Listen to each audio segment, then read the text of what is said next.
13th century demographic picture of Anatolia was in many ways a replica of what we find in Europe today.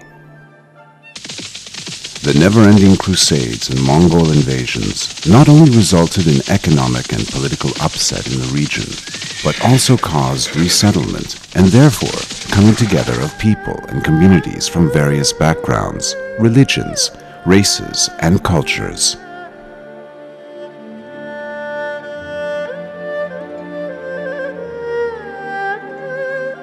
Today's hardly discernible Konya was then in every way a metropolis and world capital.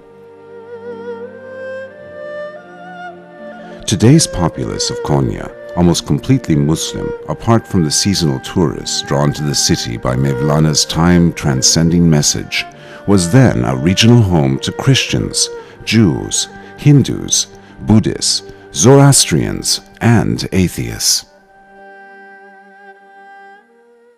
The people of Anatolia were able to live in peace in this multicultural and cosmopolitan era through the teachings and guidance of three great masters of this period.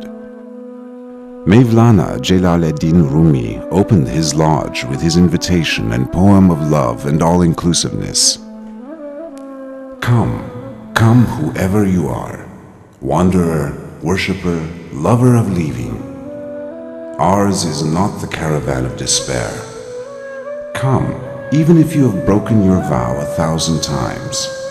Come, come yet again, come.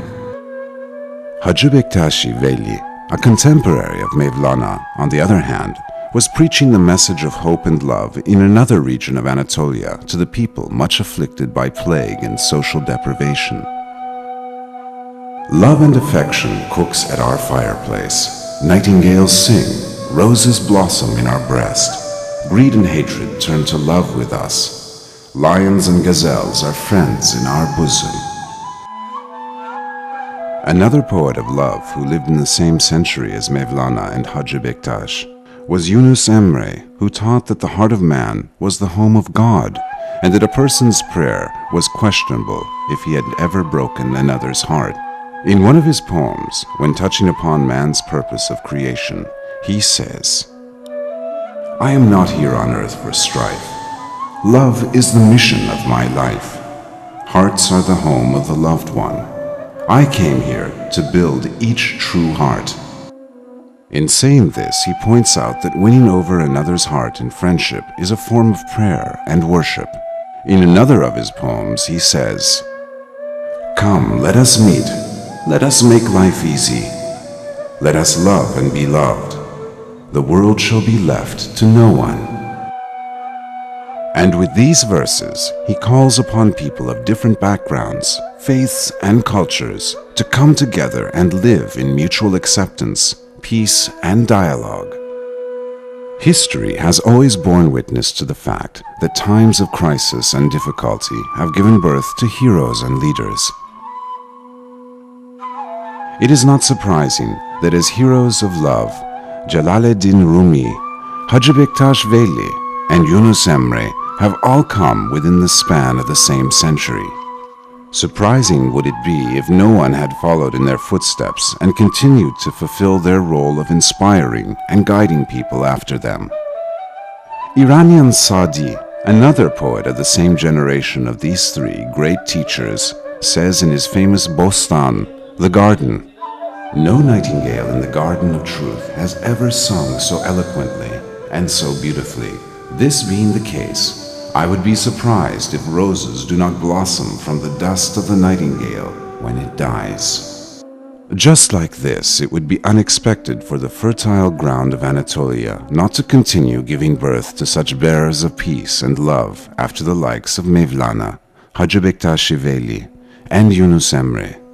In saying one day, Today I am Ahmet, but not the Ahmet of yesterday, Mevlana was alluding to the fact that the love in his poems are the love of the Prophet Muhammad, peace be upon him, and that by passing this love from generation to generation, it will continue to inspire and move scholars and poets to come.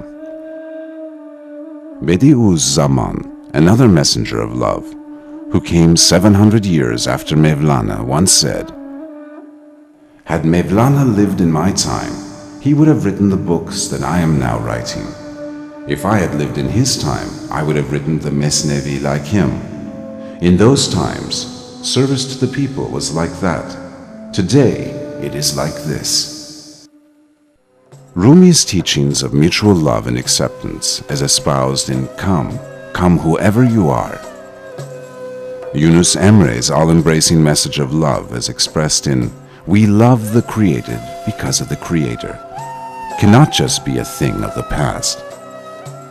Love of the beloved God as expressed in Mevlana's following poem continues to force the dervishes into their spiritual whirling. Love came and spread like blood in my veins and the skin of me.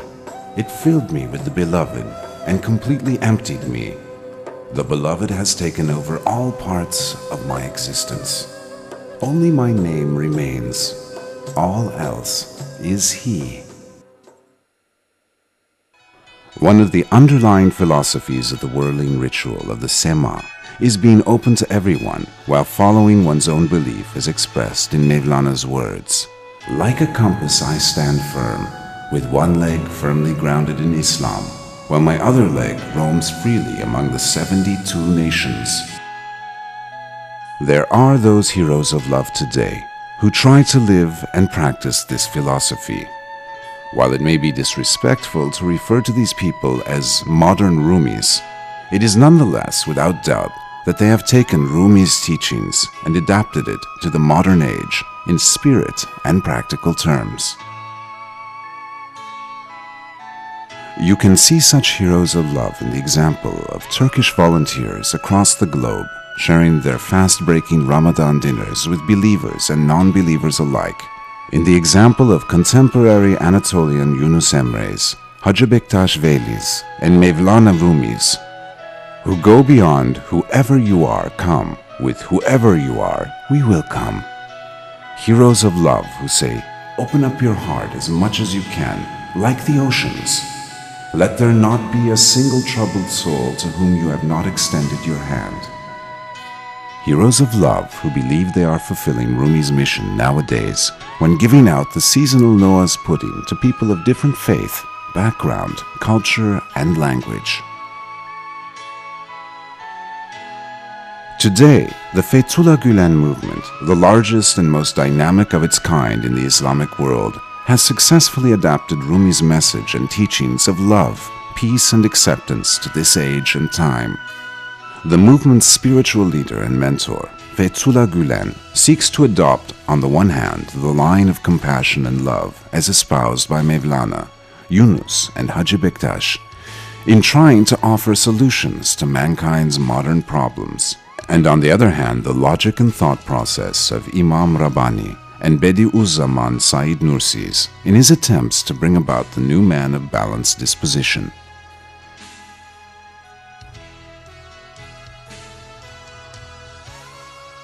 Today, the hundreds of thousands of Turkish volunteers inspired by the ideas and teachings of Fethullah Gülen are spreading his message of love and compassion across the world and seeking to overcome the potential for terrorism, violence, and conflict through the hundreds of schools they've established in more than 80 countries.